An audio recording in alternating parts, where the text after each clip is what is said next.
Houston, hey, it's been a little while. I have some really important news, something happy. I just had to tell you first. Houston?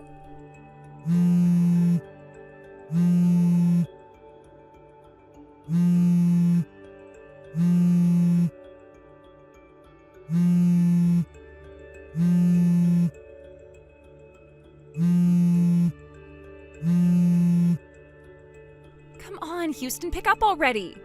Houston, I need to talk to you.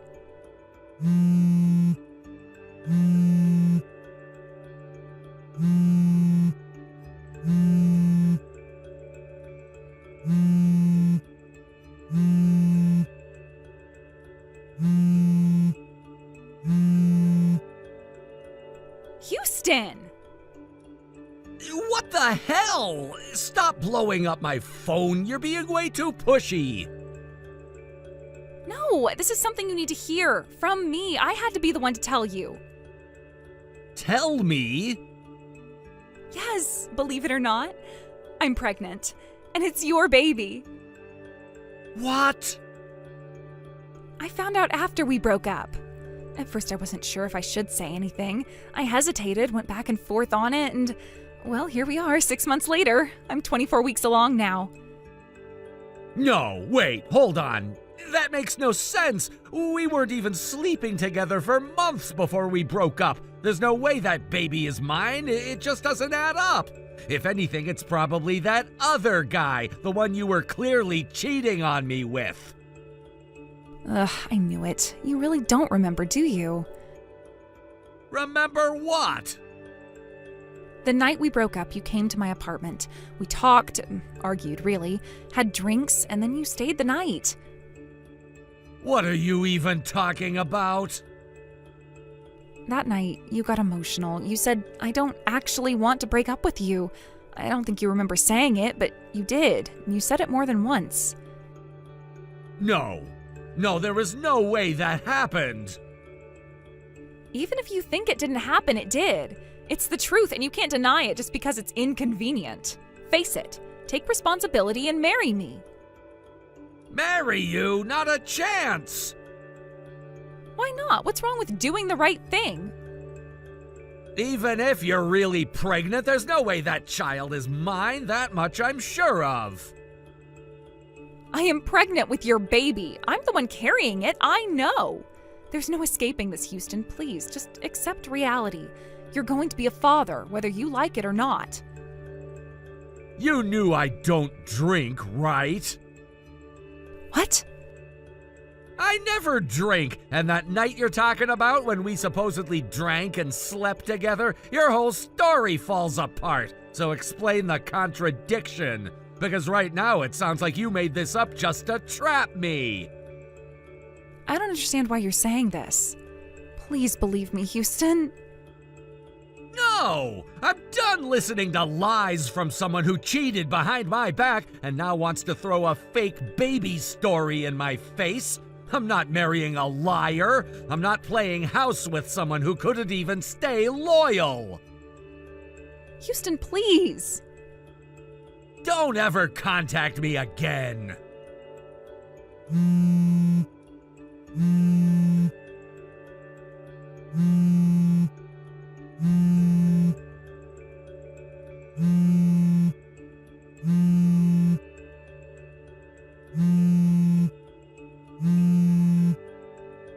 Please, just believe me, okay? That night, you drank even though you don't normally, remember? That's why you don't recall anything. It's why I've been trying to reach you, why I need you to understand. Please, please marry me.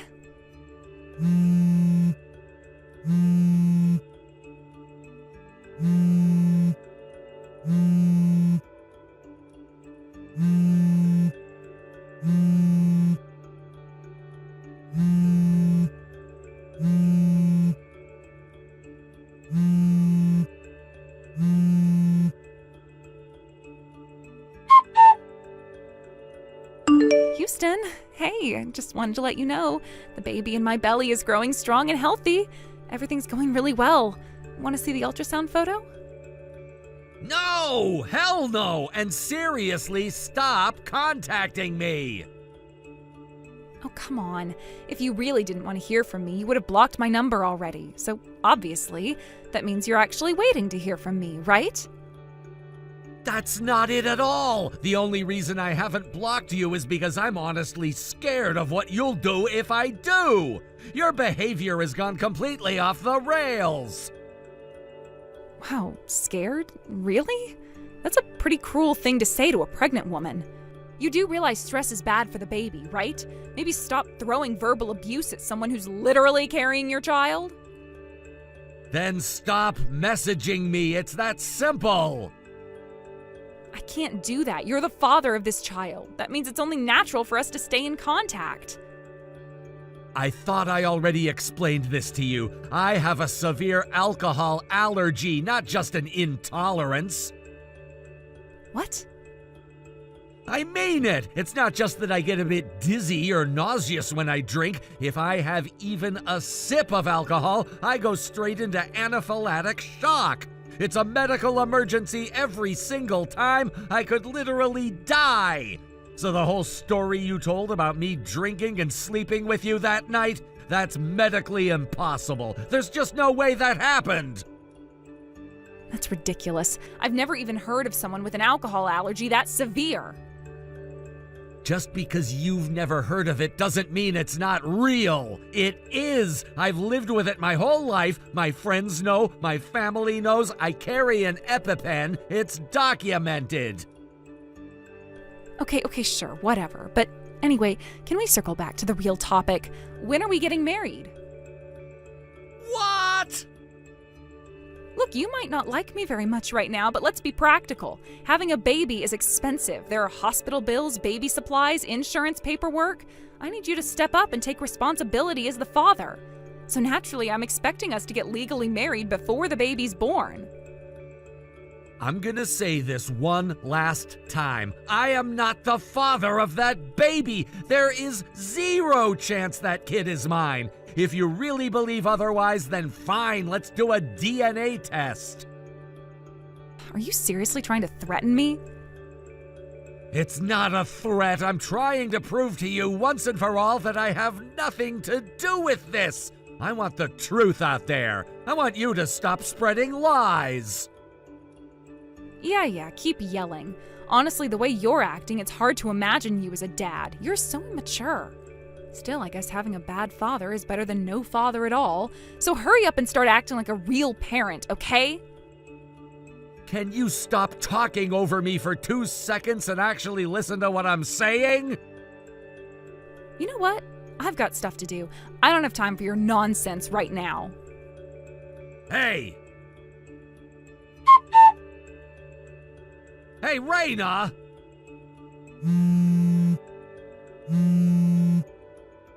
What the hell did you do while I was gone?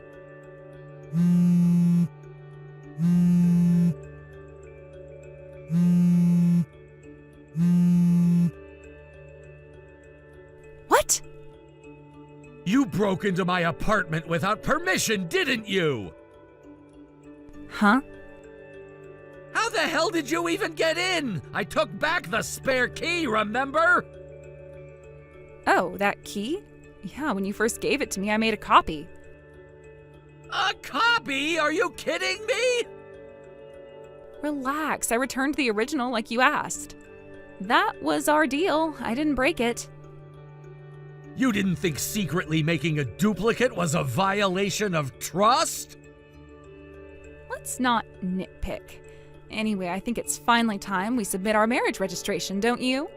Now that you've finally accepted reality, I'm really happy you're starting to embrace your role as a father. What the hell are you even talking about? Our baby. I can't wait to meet our little one. I've told you over and over, I'm not the father! Don't be silly. It's not silly. Also, don't play dumb. You stole money from my safe. The security camera in the apartment complex caught you sneaking into my place. That just proves you're taking your role seriously. I appreciate the $30,000 you left for us. It really shows you're stepping up. Excuse me? Last time I visited your place, I happened to notice the safe passcode when you opened it. And I remembered where you kept the key for the lockbox, so yeah, I just connected the dots. You watched me do that? Of course I did. I was your girlfriend. It was only natural I'd keep track of things like that. I believed you were hiding a gift for me and the baby in there, and I was right. I've already told all my friends. Daddy gave us $30,000 for the delivery. They were so impressed. That was my wedding budget! What? Wait, you were planning a wedding with me? No! That money was for my fiancé! I've been preparing for my wedding to someone else! What? After we broke up, my parents arranged a formal meeting with someone they knew. She and I hit it off and everything's moving smoothly. The 30 grand was for the venue and our honeymoon. I withdrew it a week ago. You're marrying someone else while I'm carrying your child? We are not having this conversation again. I've said it 1,000 times. The timeline doesn't add up. There is no possible way that baby is mine. You were drinking that night. You don't remember what happened. I'm allergic to alcohol, remember? We're not talking a hangover here, we're talking life-threatening. If I drank, I'd end up in the ER. You really expect me to believe I downed booze, blacked out, and somehow got you pregnant all in one night? I don't care. That's your excuse, but it doesn't change the facts. Here's another fact. We didn't even break up at your apartment like you said. It was at that cafe by the station in broad daylight. What are you talking about? That cafe is run by my old college buddy and his wife. They remember the day clearly. And I wasn't alone. You remember Sam? He was there too. And you had someone with you, your childhood friend or whatever. Wait, that was... Yeah, starting to come back to you? Then, if we never went back to my place and you never drank... Exactly! Also, just so you know, after our breakup, a mutual friend told me you had multiple guys on the side. One of them was apparently married too. That's not... And guess what? That married guy dumped you around the same time we split. His wife was about to find out, right? Maybe that's the guy you got mixed up with me. No way. So maybe, just maybe, he's the real father of your baby? Oh my god, if that's true, then I... What you definitely are is a thief, so return the $30,000 now! I can't. What do you mean you can't? I already spent it. I bought a bunch of high-end baby stuff, designer bassinets, limited edition stroller, important things. Are you out of your mind? Please, I can't raise this baby alone. You have to help me. Not my kid, not my problem. And even if I wanted to help, I have a fiancé, a future. Then just swap your fiancée out for me. She's just some stranger from an arranged meeting. There's no real love there, right? But we had history. You think a woman who cheats on me twice and then lies about a baby gets to lecture me about love? But... My fiancée is nothing like you. She's kind, honest, she's not insane. And by the way, I've already called the police. What? They're at my place now. Took your name, took the security footage. They should be arriving at your door any minute now. No, wait, Houston, please. This has gone too far. That was the last time I heard from Raina. There was no further response after that. While I don't know all the legal details, it seems there were additional charges that hadn't been revealed before, and it looks like she will likely receive a prison sentence. The news didn't surprise me, but it did leave me with a lingering sense of bitterness. No matter how much time had passed, the betrayal still stung. I was never someone who sought revenge or vengeance, but knowing that justice was going to catch up with her did offer some small form of satisfaction. The $30,000 she had stolen was eventually returned, but not by her. It was Raina's parents who paid it back. There was no gratitude, no apology, just the fact that they had to step in to clear the financial mess Raina had caused. I couldn't help but think how strange it was that Raina, the one who had done the wrong, didn't seem to have to bear the weight of the consequences herself. It was almost as if someone else was always cleaning up after her, no matter what damage she caused. But this wasn't the end of the story, not by a long shot. What followed was even more unexpected. It seems the father of the child Raina was carrying, a married man, had somehow found out about everything. This didn't come as much of a surprise. There are always signs when someone is trying to keep a secret, and people in that situation often end up revealing more than they realize. His wife naturally discovered the truth. The affair, the stolen money, the lies, it all came out. And it didn't take long for her to understand the depth of Raina's betrayal. The fallout from all of this was inevitable. Raina's parents, clearly humiliated by everything that had happened, made a drastic decision. They sold their house to pay for the damages, the legal fees, and most notably, the alimony and compensation that Raina owed. It was a steep price to pay, and the cost of their daughter's mistakes had left them with little choice. But the repercussions didn't stop there. After settling the financial matters, Raina's parents took the newborn child and quietly left the town. They didn't stay around to witness the aftermath of their daughter's actions or deal with the humiliation that had come from it all. They disappeared, slipping out of sight without a trace. It was unsettling to think about. The house they had lived in for so many years, the home that had been a place of memories and family moments, was now empty. In fact, the house was eventually demolished by the current owners. The thought of it struck me harder than I expected. It was the end of an era for that family, but more than that, it was a symbol of everything Raina had lost. The house was supposed to be a place of refuge, a home she could return to after all the chaos settled down.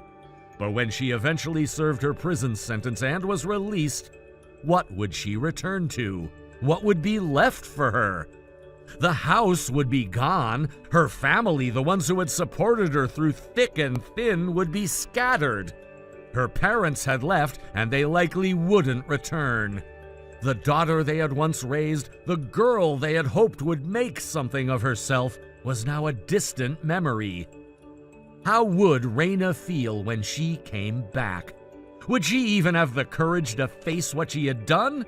Or would the shame of what she had lost be too much for her to bear? I couldn't help but feel a little sorry for her despite everything. She had thrown away so much for what? For a fleeting moment of pleasure? For a relationship that wasn't worth it? She had ruined not just her own life, but the lives of everyone around her. It was hard to fathom how someone could be so blind to the consequences of their actions. But there was something else in my thoughts as well, something deeper. I didn't just want Raina to feel the weight of what she had done. I wanted her to regret it, to truly understand the impact of her decisions. I wanted her to feel remorse, to have the chance to reflect on her mistakes and learn from them. Maybe it was naive, but I hoped that, at the very least, she would come out of this experience a changed person. Thank you for watching. Please subscribe and hit the like button. See you next time.